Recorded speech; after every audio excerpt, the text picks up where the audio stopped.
குமரி மாவட்டத்தில் ஒரு மத மோதலை 1982க்கு பிறகு உருவாக்கலாம் என்று கிறிஸ்தவ மிஷனரிகளும் அதற்கு உறுதுணையாக அரசு அதிகாரிகளும் தொடர்ந்து செயல்பட்டுக் கொண்டிருக்கிறார்கள். 27/9/2019 கன்னியாகுமரி மாவட்டத்தில் மாத்தூர் தொட்டிப்பாலம் அருகே சில்வன்ஸ் என்பவர் 449/6 என்ற இடத்தில் 290 சதுர அடி கட்டிடம் கட்டுவதற்கு வேர்கிளம்பி பஞ்சாயத்து அலுவலகத்தில் அனுமதி கோருகிறார். அவர் ஒரு சட்ட விரோதமான கட்டிடத்தை வழக்கத்துக்கு மாறாக அலுவலகம் என்று அனுமதி வாங்கிவிட்டு வழக்கத்துக்கு மாறாக மத அடையாளங்களுடன் அந்த கட்டிடத்தை கட்டியதன் அடிப்படையில் 20/5/2025 இந்து முன்னணி பொறுப்பாளர் நாகராஜன் என்பவர் இருவட்டார் காவல் நிலையத்தில் புகார் மனு கொடுக்கிறார். அந்த சட்டவிரோத கட்டடம் தற்காலிகமாக தடுத்து நிறுத்தப்படுகிறது. பின்னர் அவர் மறுபடியும் அந்த கட்டிடத்தை தொடர்ச்சியாக கட்ட முயற்சி செய்யும் போது மறுபடியும் 21/5/2020 அன்று திருவட்டார் காவல் நிலையத்தில் புகார் மனு CSR நம்பர் 319/2020 ஒரு வழக்கு செய்யப்படுகிறது. அதில் அன்றைய தினமே சம்பந்தப்பட்ட சில்வன்ஸ் என்ற கட்டடம் கட்டி வரும் அந்த நபரை விசாரித்து அவர் நான் இனி எந்த விதமான விதிமுறையும் மீறி கட்டணம் கட்ட மாட்டேன் என்று எழுத்துப்பூர்வமாக ஒரு கடிதத்தை காவல் நிலையத்தில் கொடுத்துவிட்டு சென்று விடுகிறார். மறுபடியும் அவர் சட்டவிரோதமாக கட்டணத்தை கட்ட முற்படும் போது 24/4/2021 அன்று அன்றைய திருவட்டார் ஒன்றிய தலைவர் முத்துகிருஷ்ணன் அவர்கள் மாவட்ட ஆட்சித்தலைவர் கோட்டாட்சியர் வட்டாட்சியர் அனைவருக்கும் புகார் மனு கொடுக்கிறார்.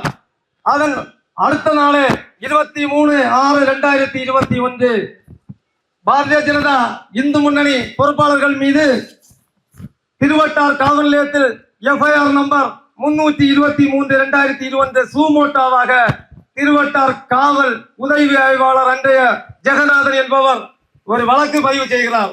அந்த கட்டிடத்தை பேர்கிளம்பி பஞ்சாயத்தினுடைய அலுவலர் தாசில்தார் முன்னிலையில் அந்த கட்டிடத்தை சுற்றி மறைத்து சீல் வைத்து விடுகிறார்கள்.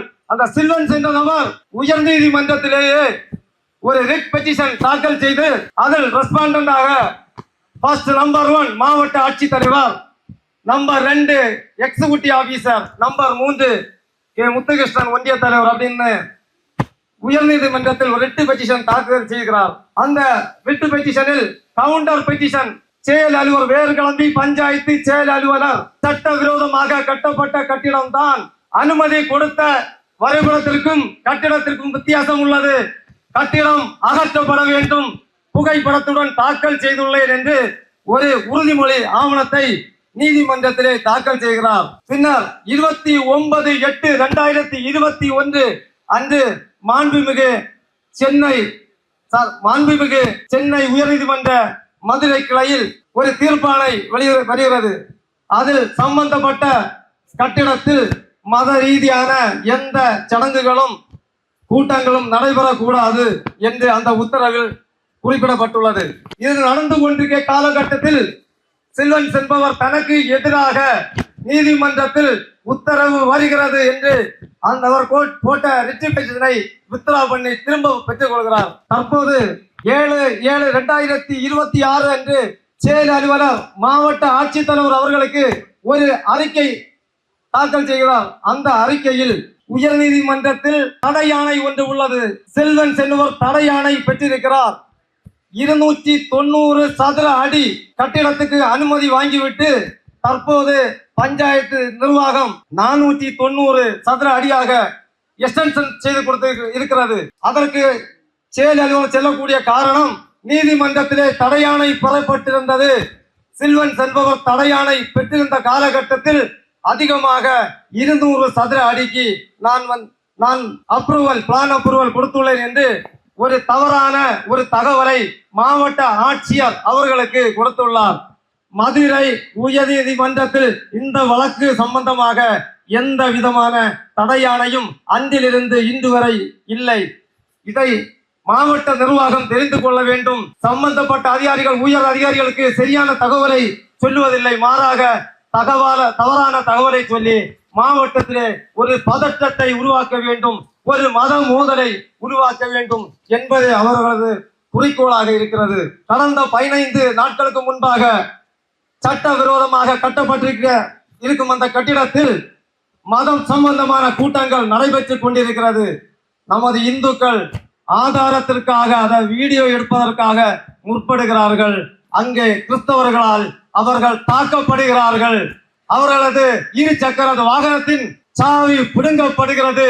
காவல் நிலையத்தில் தகவல் சொல்லப்படுகிறது. காவல் நிலையத்தில் இருந்து எந்த விதமான ஏற்பாடோ இல்லை, அந்த இடத்தை சென்று பார்வையிடவோ அதற்குண்டான எந்த நடவடிக்கையும் இல்லாத திருவட்டார் காவல் நிலைய அதிகாரிகள் தூங்கிக் கொண்டிருந்தனர். அதன் விளைவாக மாவட்ட தலைவர், இந்து மாவட்ட தலைவர், கன்னியாகுமரி மாவட்ட துணை கண்காணிப்பாளர் பார்த்திபன் அவர்களுக்கு தொலைபேசியில் தொடர்பு கொண்டு நடந்த விவரங்களை சொல்லும் போது சட்டம் ஒழுங்கு பிரச்சனை ஏற்பட வாய்ப்புள்ளது. ஆகவே தாங்கள் தலையிட்டு காவலர்களை அனுப்பி சட்ட விரோதமான செயல்கள் நடக்காத தடுக்க வேண்டும் என்று ஒரு வேண்டுகோளை வைக்கிறார். அதற்கு அவர் அழகான ஒரு பதிலை சொன்னார். சட்டம் ஒழுங்கு என்ன வந்தாலும் நான் பார்த்துக் கொள்கிறேன், நீங்கள் உங்களது வேலையை பாருங்கள் என்று அழகாக ஒரு வார்த்தையை சொன்னார். அப்போது நாங்கள் அடுத்த கட்ட போராட்டத்திற்கு நகர வேண்டிய ஒரு கட்டாயத்திற்கு தள்ளப்படுகிறோம்.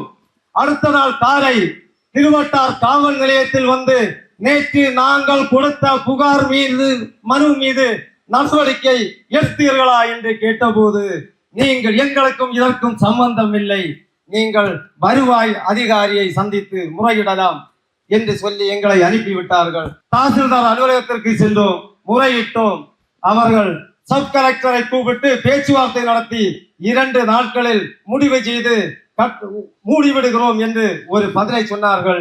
அதற்கு 2 நாள் கழித்து ஒரு அழைப்பானை அனுப்பி நீங்கள் சப் கலெக்டர் ஆபீஸ் அலுவலகத்தில் வாருங்கள் என்று ஒரு அழைப்பானை அனுப்பி நாம் அங்கு உட்கார்ந்திருக்கும் போது செயல் அலுவலர்களிடம் கேள்வியின் மேல் கேள்வி கணைகளை தொடுத்து கேள்வி கேட்டுக் கொண்டிருக்கிறார். நீங்கள் அனுமதி உள்ளது என்று செல்லக்கூடிய கட்டடத்திற்கு வாசல் இருக்க வேண்டும், இருக்கிறதா என்று கேட்கிறார். அவர் இல்லை அப்படி என்று தலையாட்டுகிறார். ஜன்னல் இருக்க வேண்டும், இருக்கிறதா என்று கேட்கிறார். அவர் இல்லை என்று சொல்லுகிறார். சுவர் கட்டி இருக்க வேண்டும், இருக்கிறதா என்று கேட்கிறார். அவர் இல்லை என்று பதில் சொல்லுகிறார்.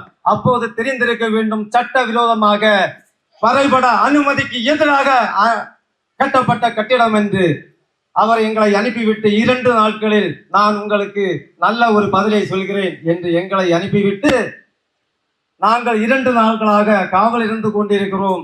சில்வன்ஸ் அண்ட் அவரோட கூட்டாளிகளை கூட்டி கோட்டாட்சியர் அலுவலகத்தில் உட்கார வைத்து நாங்கள் எங்கள் பெயரில் ஏதாவது கஷ்டங்கள் வந்தால் உங்கள் எல்லாரையும் இழுத்து நடுத்தெருவில் நிறுத்தி விடுவோம், நீங்கள் அலுவலகம் என்று உடனடியாக அங்கு ஒரு பிளக்ஸ் போர்டை வைத்து போட்டோ எடுத்து எங்களுக்கு அனுப்புங்கள் என்று அவர்களை தாஜா பண்ணி நாங்கள் அலுவலகம் தான் நீங்கள் வைத்திருக்கிறீர்கள் என்று மாவட்ட ஆட்சித்தலைவருக்கு நாங்கள் அறிக்கை கொடுக்கிறோம் என்று எங்களை இந்துக்களை ஏமாளிகளாக கோமாளிகளாக அனுப்பிவிடுகிறார்கள். நாங்கள் இந்த அமைதியான வழியில் காங்கிரஸ் சந்திப்பில் போராட்டம் நடத்த வேண்டும் என்று அமைதியாக நின்று கொண்டிருந்தோம். அன்றைய ஏடிஎஸ்பி பேச்சுவார்த்தை நடத்தி 1 மணி நேரத்தில் கோட்டாட்சியர் வந்து விடுவார், காத்திருங்கள் என்று எங்களை பொறுமையாக அந்த மரத்தடியில் உட்கார வைத்துக் கொண்டிருந்தார். நாங்களும் பொறுமையாக உட்கார்ந்தோம். ஏதோ கோட்டாட்சியர் வந்த வேகத்தில் எங்களிடம் அமைதி பேச்சுவார்த்தை நடத்துவார் என்று எதிர்பார்த்து காத்திருந்த எங்களுக்கு அவர் எதிரே அமர்ந்திருக்கக்கூடிய பேக்கரியின் உள் அமர்ந்து டீ குடிக்க முயற்சி செய்கிறார். நாங்கள் காவல் இருந்து கொண்டிருக்கிறோம். நாங்கள் ஏமாற்றப்பட்டதை உணர்கிறோம். தெருவில் இறங்கி போராட வேண்டிய கட்டாயத்திற்கு வருகிறோம்.